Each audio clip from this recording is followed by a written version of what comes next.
Kesal kepada adik sendiri karena ternyata dirinya sebagai kakak tak mendapatkan rumah warisan, akhirnya sang kakak meminta adik menjual rumah tersebut namun tak diizinkan. Berujung jadi permasalahan hukum dan jadi berita yang menggemparkan.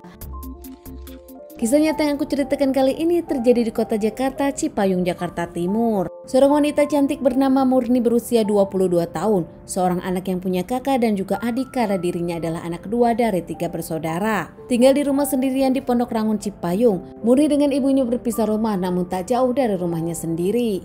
Sang kakak tinggal di Bekasi karena sudah menikah, sementara adik sematawayang dari Murni memutuskan tinggal di kampung di Garut menemani sang nenek. Menurut ibu dari Murni, bukan tanpa alasan Murni mendapatkan rumah dan tinggal di rumah tersebut, karena Murni sendiri mendapatkan bagian warisan tersebut. Meski punya anak pertama lelaki, namun ternyata sang anak sudah diberikan yang lain bukan berupa rumah. Ibu dari Murni mengizinkan Murni tinggal sendirian agar rumah itu tak rusak dan ada yang merawatnya, mengingat Murni sendiri memang ingin mandiri.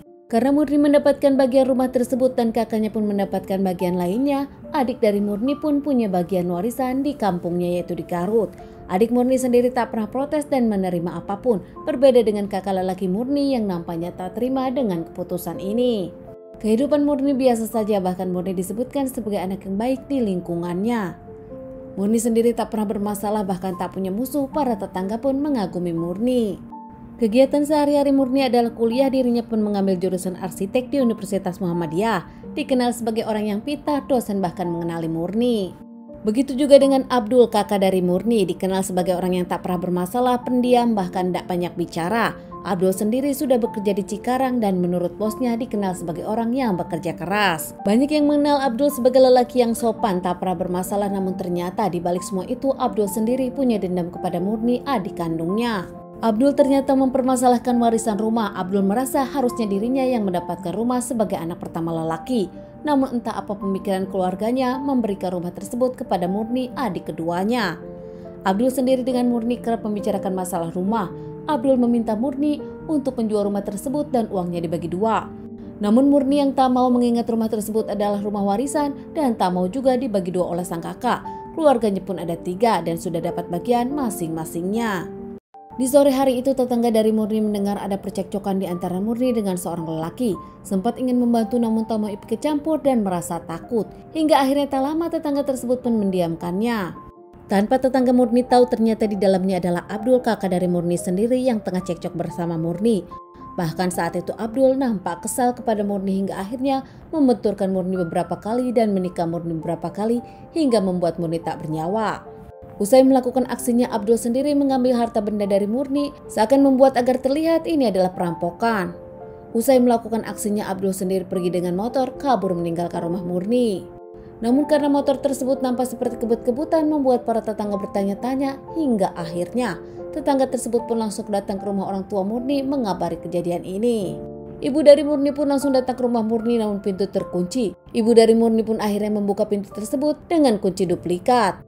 Saat membuka rumah nampaknya kaget menemukan Murni sudah tak bernyawa dengan kondisi yang tragis. Pihak dari tetangga pun melaporkan kejadian ini kepada pihak kepolisian dan tak lama pihak kepolisian datang olah TKP dan menyelidiki kasus. Tak lama jasad Murni pun langsung dibawa ke rumah sakit untuk dilakukan otopsi.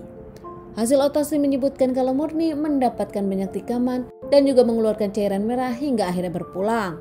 Usai dilakukan otopsi, jasad Murni dikembalikan ke keluarganya untuk dilakukan pemakaman. Di pemakaman didatangi oleh keluarga, para tetangga dan juga orang-orang yang mengenal Murni.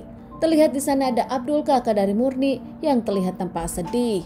Pihak kepolisian pun akhirnya melakukan penyidikan lagi hingga akhirnya menginterogasi keluarga dan teman-teman Murni. Ibu dari Murni mengungkapkan ini nampaknya bukan perampokan, mengingat tak ada yang rusak dan ibu Murni menyebutkan ada 2 kunci di rumah Murni. Bahkan salah satu kuncinya pernah dipinjam oleh kakak Murni, Abdul. Pihak kepolisian pun melakukan interogasi kepada Abdul namun tak lama. Dalam penyelidikan ada yang mencurigakan hingga akhirnya Abdul pun mengakui kalau dirinya pelakunya dengan motif kesal kepada Murni yang tak mau menjual rumah tersebut.